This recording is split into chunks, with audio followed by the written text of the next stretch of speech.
GPS signal disappeared at 4:06 a.m. and nobody on the watch team noticed for 11 seconds. Not because they were inattentive, because GPS loss on a warship in the Persian Gulf in a period of elevated tension produced a brief, professionally managed sequence of actions. The navigation team switched to inertial navigation backup. The chart table updated. The duty officer logged the anomaly at 4:06 a.m. plus 14 seconds and initiated the standard GPS outage protocol. 11 seconds of graceful degradation. The ship knew how to operate without GPS. The system had been designed with that contingency in mind.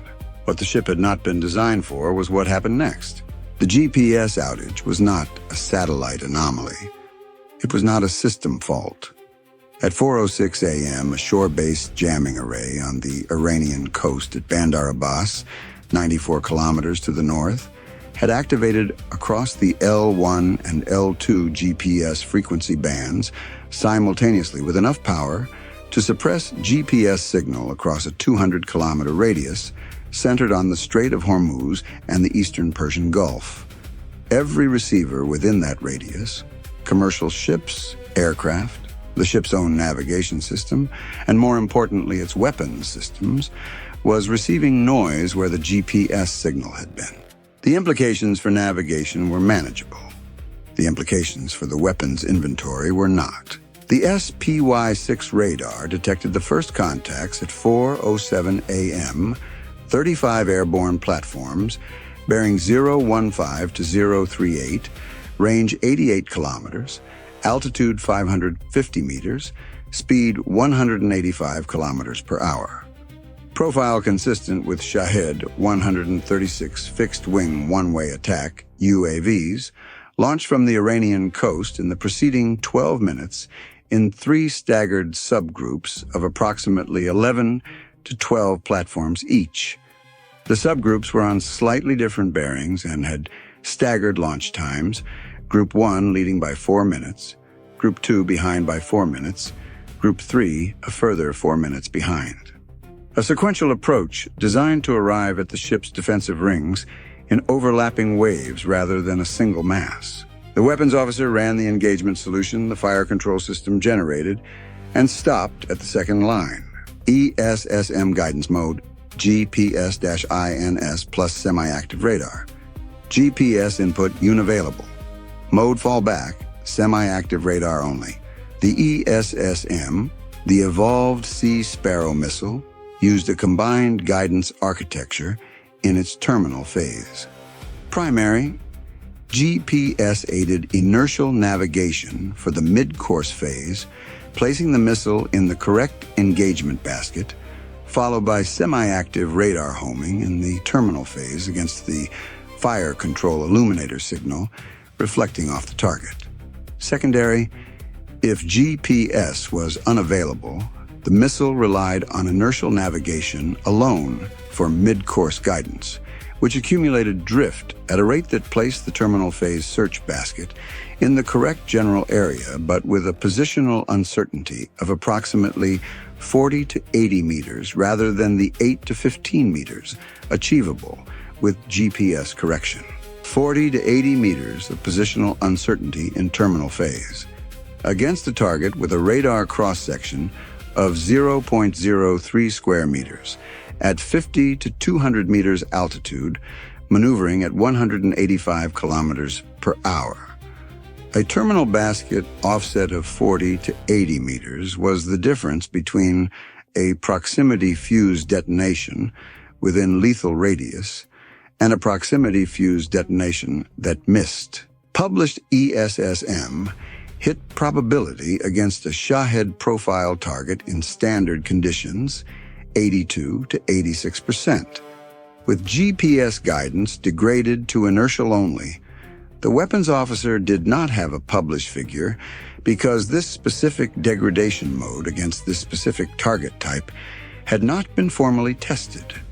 His estimate, based on inertial drift rates and proximity fuse lethal radius specifications, was 48 to 56%. Call it 52% as a working figure. He ran the engagement math with the 52% figure. 35 contacts, ESSM inventory, 32 rounds. At 82%, 26 contacts neutralized by ESSM alone with rounds to spare. At 52%, 17 contacts neutralized from 32 rounds. 18 contacts surviving into the CIWS ring. The CIWS was not GPS guided. The Phalanx used its own autonomous radar and infrared tracking, independent of GPS. 2 CIWS mounts at 1,550 rounds each, approximately 20 seconds of combined fire. Against 18 contacts arriving in overlapping waves, the CIWS had enough capacity if the contacts arrived sequentially. Against 18 contacts arriving across multiple bearings inside a 60-second window, the math was considerably less comfortable. The SM-2 guidance was also affected. The SM-2 Block 3A used a GPS-aided inertial mid-course phase, transitioning to semi-active radar terminal homing, the same architecture as ESSM, with the same GPS dependency in the mid-course basket placement. At GPS-degraded conditions, SM-2 hit probability dropped from the published 78% to an estimated 44 to 50%. The SM-6 used a different guidance mode for its anti-air role, active radar homing in the terminal phase that was less dependent on GPS for the final engagement geometry. The SM-6 hit probability in GPS-denied conditions was estimated to drop by 8 to 12 percentage points rather than 28 to 34. The SM-6 was the most GPS-resilient weapon in the inventory. There were 8 cells. The TAO had 2 choices. Use SM-6 across the full outer ring engagement, preserving hit probability, at the cost of burning the most expensive and finite interceptor against 35 Shahid profile targets. Or use SM-2 at degraded hit probability, accepting the magazine math that resulted, and preserve SM-6 for the contacts that survived. 8 SM-6 at 70% hit probability in GPS denied, 5 to 6 contacts neutralized, 29 remaining. 24 SM-2 at 47% hit probability, 11 contacts neutralized from 24 rounds, 18 remaining. 32 ESSM at 52% hit probability, 17 contacts neutralized, 11 surviving. 11 contacts into CIWS range across 2 mounts. The CIWS could handle 11 if they arrived across the full coverage arc at a manageable engagement tempo. If the staggered subgroup timing worked as the adversary had designed it, the 3 groups arriving in an overlapping 30-second window rather than sequentially, the CIWS would face multiple simultaneous contacts on multiple bearings. He laid the 2 engagement plans side by side on the display and recognized what they had in common. Both ended with contacts reaching CIWS range. The question was, how many? SM-6 on the outer ring. All 8. Save SM-2 for what gets through. ESSM for close range. CIWS has final authority. Call the jamming source to the CO. Running count. 4:08 a.m., second 119. 35 contacts, bearing 015-038, range 84 kilometers, 185 kilometers per hour. GPS, jammed, jamming source. Confirm Bandar Abbas array, range 94 kilometers. SM-6, 8 cells, GPS resilient, estimated 68 to 70% hit probability. SM-2, 24 cells, GPS degraded, estimated 44 to 50% hit probability. ESSM, 32 cells, GPS degraded, estimated 52% hit probability. RAM 21, CIWS 100% both mounts, cost $0. The E-2 Hawkeye, 220 kilometers southwest, and outside the jamming footprint, had GPS signal and relayed GPS accurate targeting data over link 16. Partial compensation, the datalink introduced 1.2-second latency. At outer ring ranges of 60 to 80 kilometers, the Hawkeye targeting reduced inertial drift substantially. At ESSM ranges under 20 kilometers, where terminal geometry changed in seconds, the 1.2-second latency became a degradation rather than a benefit. Net effect: SM6 improved from 68% to 74% with Hawkeye Assist. SM2 from 47% to 54%. ESSM at close range remained near 52%. Latency negated the benefit. SM6 cells 1 through 4 launched at 4:15 a.m. against the lead contacts in Group 1 at 71 kilometers, using Hawkeye-assisted targeting. 4 launches in 1.8 seconds. 4 tracks diverging toward 4 bearing arcs across the 015-038 approach corridor. The fire control system had selected the 4 contacts with the highest approach velocity and the cleanest radar cross-section profile. Intercept time, 62 seconds. At 4:16 a.m., 3 intercepts, 1 miss. The SM6 detonated 19 meters from the target, outside the proximity fuse lethal radius at this engagement geometry. The inertial drift in the final guidance phase had placed the missile basket slightly offset from the corrected targeting solution, 19 meters. The target continued at 69 kilometers. SM6 cells 5 through 8, 4 more. 3 intercepts, 1 miss, same failure mode, 22-meter offset on the final contact, proximity fuse outside lethal radius. 6 contacts neutralized from 8 SM6, 2 misses. SM6 inventory, 0. 29 contacts remaining at 61 to 67 kilometers. Running count, 4:16 a.m., second 633, SM6, 0 remaining. 29 contacts, Group 1 remnants, 7 at 61 kilometers. Group 2, 11 at 67 kilometers. Group 3, 11 at 74 kilometers. SM2, 24. ESSM 32, RAM 21, CIWS 100%. Cost $16.8 million. Hit rate SM6 GPS degraded, Hawkeye Assist 75%, 6 of 8. Time elapsed 9 minutes 24 seconds. The SM2 engagement began at 4:19 a.m. against the Group 1 remnants now at 42 kilometers. 7 contacts, 12 SM2 allocated. The TAO chose to double tap, allocating 2 SM2 per contact rather than 1, accepting the higher ammunition expenditure in exchange for higher confidence of intercept per contact given the degraded hit probability. At 54% per round, 2 rounds per contact produced an 79% probability of at least 1 hit per target pair. SM2 cells 1 through 12.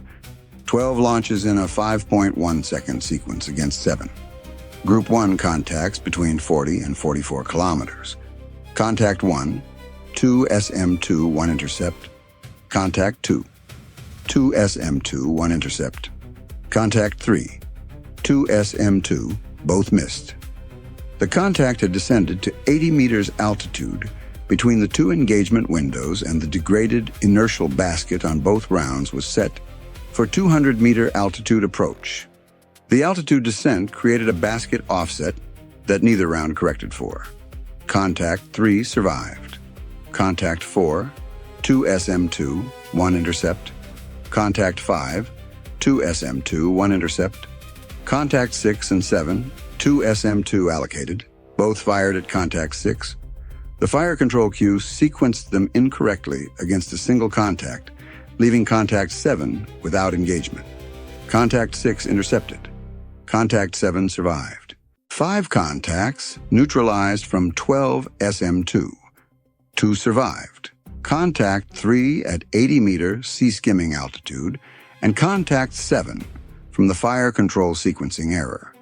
SM2 remaining, 12. Running count, 4:21 a.m., second 872, SM60, SM2 12 remaining, ESSM 32, RAM 21, CIWS 100%. 29 contacts total, Group 1 remnants 2, 21 kilometers, sea skimming. Group 2, 11 at 38 kilometers. Group 3, 11 at 44 kilometers. GPS jammed. Hawkeye assist active. Cost $29.4 million. Time 15 minutes. The Group 2 contacts were now at 38 kilometers. 11 contacts, 12 SM2 remaining. The TAO faced the arithmetic directly. 12 SM2 against 11 contacts at 54% hit probability per round. If he single-fired each, expected neutralizations, 6. 5 contacts surviving. If he double-fired on 6 contacts and single-fired 5, higher confidence on 6, 5 uncovered. The magazine did not support comprehensive double-fire coverage of 11 contacts. Single-fire all 11 Group 2 contacts. ESSM covers the survivors. SM2 cells, 13 through 24. 11 launches in 4.8 seconds against 11. Group 2 contacts at 36 to 40 kilometers. Result, 6 intercepts, 5 misses. 5 misses were distributed across 3 altitude diving contacts and 2 contacts that had executed lateral evasion inside the SM2 terminal phase. The degraded mid-course basket had not placed the terminal seeker in the optimal acquisition geometry for maneuvering targets. SM2 inventory, 1 round remaining. 17 contacts surviving into ESSM range. The 2 Group 1 survivors, 5 Group 2 survivors, and the full Group 3 of 11 contacts now at 31 kilometers. Running count, 4:23 a.m., second 1016, 17 contacts. Group 1, 2 survivors at 21 kilometers, sea skimming 80 meters. Group 2, 5 survivors at 28 kilometers. Group 3, 11 contacts at 31 kilometers. SM60, SM2, 1 remaining, held. ESSM 32, RAM 21, CIWS 100%. Cost $42.6 million. GPS still jammed. Hawkeye targeting assist active. Time elapsed 17 minutes. The ESSM engagement against 17 contacts in 3 simultaneous subgroups across a 23-degree bearing arc was the most complex fire control sequencing problem the ship had faced in the engagement.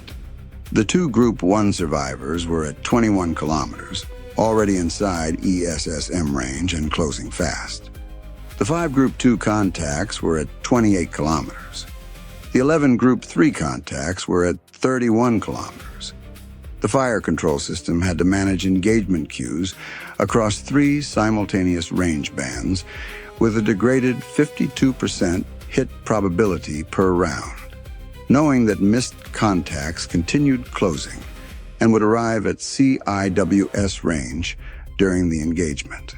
The weapons officer made the sequencing call without waiting for the TAO's authorization because the engagement timelines left no margin. ESSM priority. Group 1 contacts first, their closest. Double fire on both. Then single fire Group 2 and Group 3. ESSM cells, 1 through 4. 2 pairs against the 2 Group 1 contacts at 19 kilometers. Contact 3 from Group 1, the sea skimmer that had evaded 2 SM2. First ESSM detonated 31 meters from the target, outside lethal radius on the degraded basket. Second ESSM corrected slightly. Proximity detonation 9 meters from the target. 1 contact neutralized. Contact 7 from Group 1. First ESSM intercept. 4 ESSM expended. 2 contacts neutralized. Running count, 4:25 a.m., second 1104, SM-6, 0, SM2, 0, ESSM, 28 remaining. RAM, 21, CIWS 100%. 15 contacts, Group 2, 5 at 25 kilometers. Group 3, 11 at 28 kilometers. GPS jammed. Cost $49.4 million. Time, 19 minutes. ESSM cells 5 through 9 against the 5. Group 2 contacts at 25 to 27 kilometers. 5 launches, 5 separate targets. 2 intercepts, 3 misses. The 3 misses were the contacts that had been sea-skimming since the SM2 phase. Their altitude profile below 80 meters was creating ESSM basket placement errors of 35 to 55 meters in the terminal phase, outside proximity fuse lethal radius. 3 Group 2 contacts surviving at 23 kilometers and closing. ESSM cells 10 through 20 against the Group 3 contacts at 28 to 31 kilometers. 11 launches against 11 targets. Single fire. 6 intercepts, 5 misses. Same failure mode. 3 sea-skimming contacts below 80 meters defeating the degraded ESSM basket. 2 contacts executing lateral evasion in terminal phase. 12 contacts remaining inside 24 kilometers. 3 Group 2 survivors, 5 Group 3 survivors, and 4 additional Group 3 contacts that had not yet been engaged. ESSM remaining 12. Running count. 4:26 a.m., second 1,219, 12 contacts. Range 11 to 24 kilometers. SM6 0. SM2 1 held. ESSM 12 remaining. RAM 21. CIWS 100%. Altitude 4 contacts. Sea skimming below 80 meters. Cost $49.4 million. GPS jammed. Time elapsed 20 minutes. The weapons officer used the last SM2 against one of the 4 sea-skimming contacts, now at 16 kilometers. Specifically, the contact the radar assessed as having the highest approach velocity and the most direct bearing to the ship's centerline. The SM2 at close range had better terminal geometry than at 40 kilometers, and the single remaining round was worth more here than it had been at the outer ring. Intercept at 13 kilometers. 1 sea-skimming contact neutralized. 11 contacts. ESSM cells 21 through 28 against the next 8 contacts in the engagement queue between 9 and 14 kilometers. 4 intercepts, 4 misses. The sea-skimming contacts below 60 meters were now inside the range where the Hawkeye datalink latency was a significant factor in targeting accuracy. 1.2 seconds of datalink delay translated to a target displacement of approximately 62 meters at 185 kilometers per hour, larger than the inertial drift error at this range. The Hawkeye targeting assistance had flipped from a benefit to a neutral or slightly negative factor at ranges under 10 kilometers. 7 contacts at 5 to 9 kilometers. ESSM cells 29 through 32, 4 remaining rounds against 4 contacts at 5 to 7 kilometers. 3 intercepts, 1 miss. ESSM inventory 0. 4 contacts. Running count 4:28 a.m., second 1,368, 4 contacts. SM6 0. SM2 0. ESSM 0. RAM 21. CIWS 100%. Contacts at 4.1 to 5.6 kilometers. GPS jammed. Cost $53.7 million. Time 22 minutes. RAM engaged. 3 contacts at 4.8, 5.1, and 5.6 kilometers. RAM cells 1 through 6, 2 rounds per contact. All 3 intercepted. 1 contact remaining. A sea skimmer at 60-meter altitude, bearing 022, range 4.1 kilometers, speed now 210 kilometers per hour. It had accelerated in the terminal phase. The final contact was the fastest, lowest, and most GPS degradation-resistant target in the 35 contact swarm. RAM cells 7 and 8. 2 launches. First, proximity detonation 14 meters from target, outside lethal radius against a small target at this altitude geometry. Second, direct guidance section hit. The contact lost powered flight at 2,800 meters from the hull and entered an unpowered ballistic descent from 60 meters altitude. At 60 meters, 2,800 meters out, an unpowered object falling under gravity while maintaining forward velocity from inertia. The physics produced a shallow glide toward the water surface, not directly at the hull. But 2,800 meters of glide from 60 meters altitude at a shallow angle did not guarantee the contact would hit water before it reached the ship. CIWS forward acquired the contact at 2,600 meters. The ballistic trajectory was not a straight line. The loss of control surfaces during the ram detonation had introduced a slow right roll in the airframe, the glide path curving gradually rather than tracking directly toward the hull. CIWS calculated the intercept geometry on the curved trajectory and required 2 additional seconds of tracking before engaging. At 4:29 a.m., CIWS forward burst, 1.1 seconds, 82 rounds. The contact fragmented at 2,200 meters.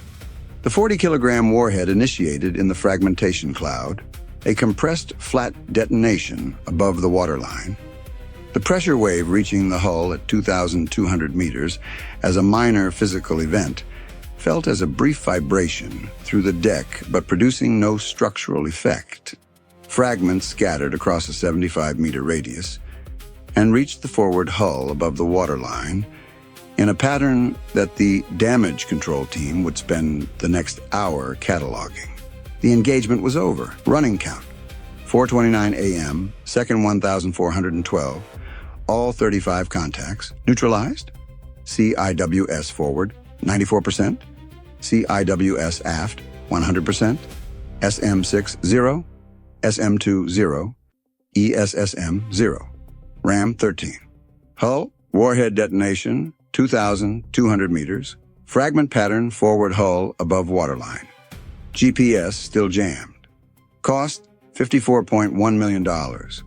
Time elapsed, 23 minutes. The GPS jamming continued for 41 minutes after the final contact was neutralized, shutting down at 5:11 a.m. Whether the activation window was pre-planned or operator-controlled was not determinable from signals intelligence. The Bandar Abbas array had been assessed as a capability for 3 years, cataloged in threat libraries as a navigation hazard. It had not been formally war-gamed as a weapons system degradation tool against an active engagement. That gap was the first item in the TAO's after-action notes. The damage assessment completed at 6:15 a.m. Forward hull above waterline.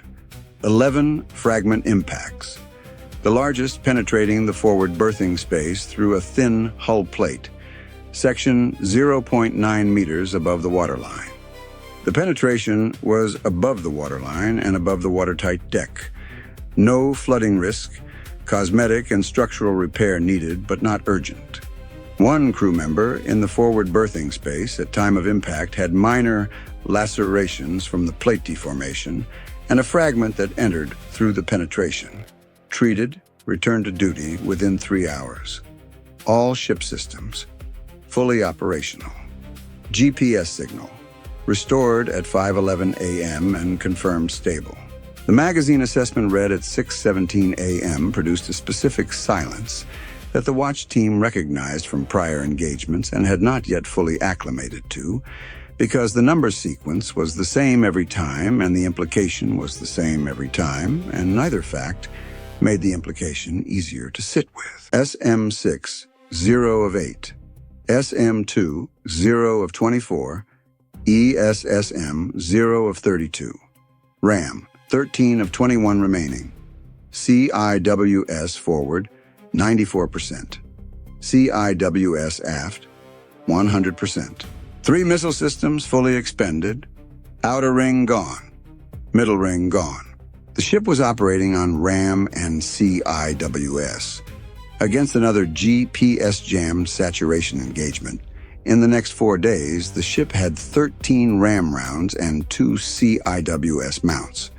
Against 35 contacts under GPS jamming at the same degraded hit probabilities, 13 ram rounds would neutralize approximately 7 contacts.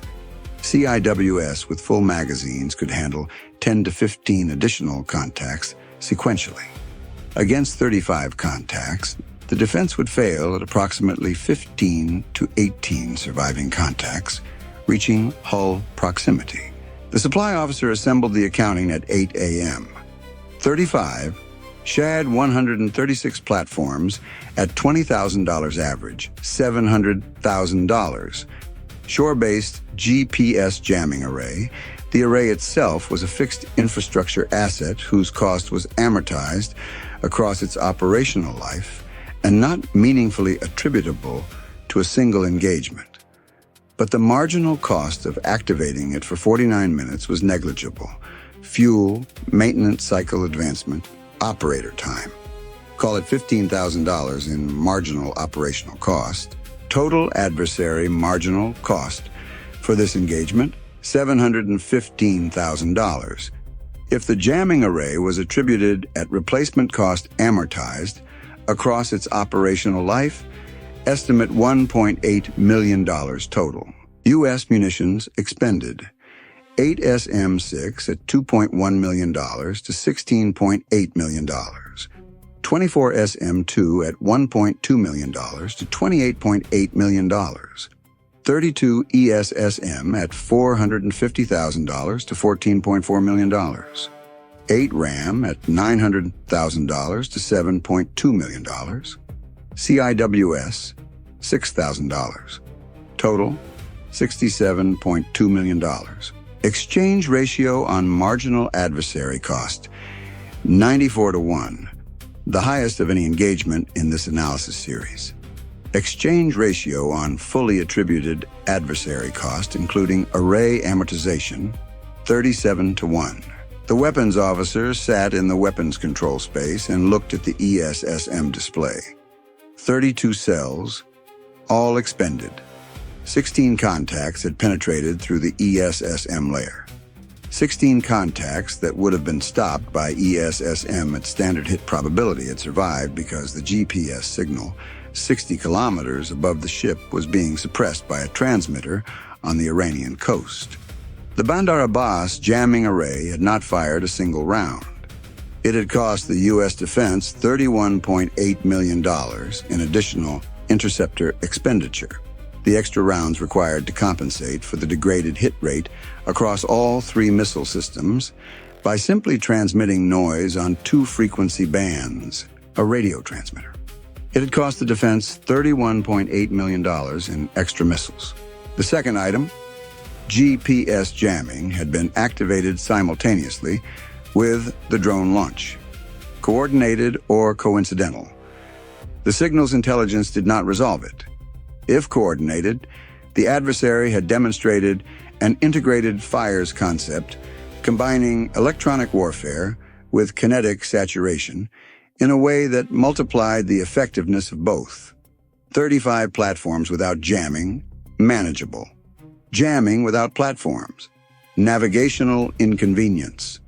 Both together, $67.2 million and an empty missile magazine.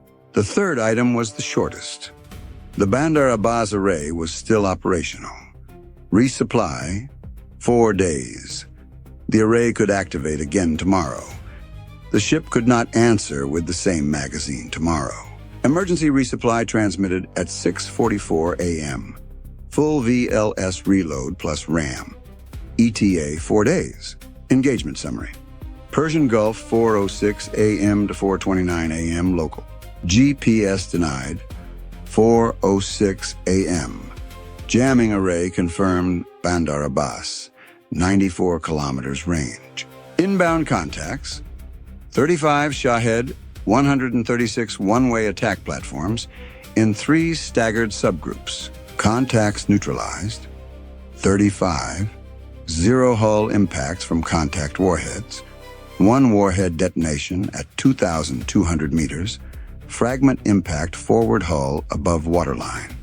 1 crew member minor injury. Interceptors expended, SM 6 times 8, 0 remaining. SM 2 times 24, 0 remaining. ESSM times 32, 0 remaining. RAM times 8, 13 remaining. CIWS, 6% expended, both mounts operational. Total adversary cost, $715,000 marginal, $1.8 million fully attributed. Total U.S. munitions expenditure, $67.2 million. Exchange ratio, 94 to 1 marginal, 37-1 fully attributed. Both are records. Additional cost attributable to GPS degradation across the engagement. Estimated $31.8 million in extra interceptor rounds required to compensate for degraded hit probability. A radio transmitter generated $31.8 million in additional U.S. munitions expenditure by suppressing 2 GPS frequency bands for 49 minutes. Magazine status, SM60, SM20, ESSM0, RAM at 62%, outer and middle rings fully expended, emergency resupply ETA 4 days, jamming array operational status, active as of last signals collection. The ship held the corridor. The magazine did not survive holding it, and the transmitter that had turned a manageable 35-platform engagement into a $67.2 million defensive operation was still on. It had not moved. It had not been neutralized. It would be there tomorrow. The math of that sentence, a fixed transmitter, a 4-day resupply window, a magazine that had just run to 0, was the equation no interceptor in the VLS cells had been designed to solve. The interceptors solved kinetic problems. The transmitter was not a kinetic problem. It was a $15,000 operational cost that had generated a 94 to 1 return on a $67.2 million investment. The ocean does not grade on a curve. Neither does the electromagnetic spectrum.